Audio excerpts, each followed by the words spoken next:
সবার প্রধান অতিথি বিএনপির মহাসচিব মির্জা ফখরুল ইসলাম আলমগীর, বিশেষ অতিথি ৬৯ গণ অভ্যুত্থানের মহানায়ক জনাব মোস্তফা জামাল হায়দার, অন্যান্য নেতৃবৃন্দ, সাথীরা, বন্ধুরা, আসসালামু আলাইকুম।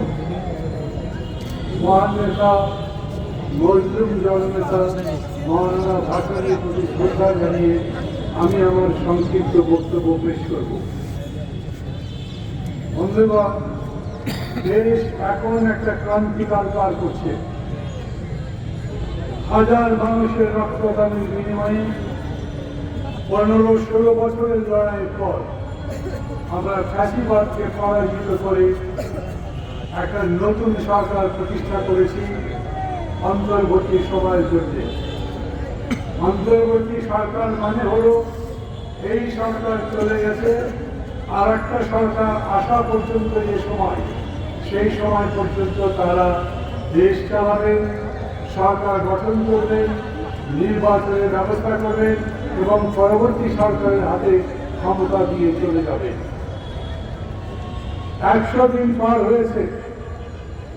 এই ১০০ দিনের মধ্যে এই সরকার অনেক না হলেও কিছু বড় কাজ করেছে। আমাদের রিজার্ভেশন ছিল, ব্যাংকের সংকট ছিল, সেগুলোর অবস্থা তুলনামূলকভাবে ভালো হয়েছে। কিন্তু জিনিসের দাম কমাতে পয়সা শুধু তাড়াতাড়ি দিলেন না, কিন্তু জিনিসের দাম কমাতে পারেন নাই, দেশের মানুষের চাকরির ব্যবস্থা করতে পারেন নাই।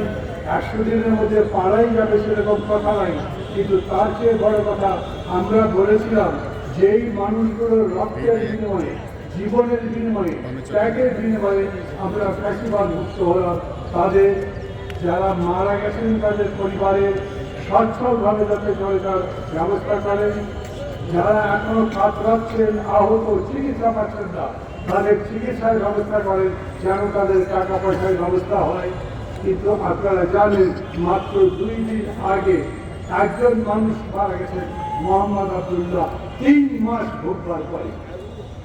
যাদের মনে আছে, আব্দুল্লাহ মারা যাওয়ার পরে তাকে এক হাসপাতাল থেকে আর এক হাসপাতালে নিয়ে যাওয়া ছিল, ঘুরে ঘুরে কোনো জায়গায় চিকিৎসা করা যাচ্ছিল না।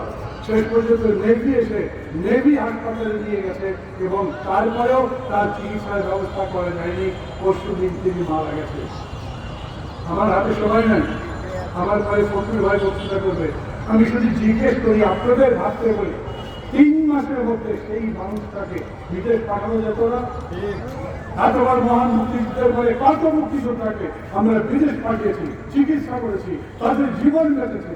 কিন্তু এই সরকার এইভাবে আমাদের চোখের সামনে লড়তে লড়তে, ধুকতে ধুকতে একজন বীর সেনানী মারা গেছে, তার চিকিৎসার ব্যবস্থা করতে পারেনি। আমি আবার বলি, আমাদের চিকিৎসা ব্যবস্থা ভালো নয়, অনেক দুর্বলতা আছে।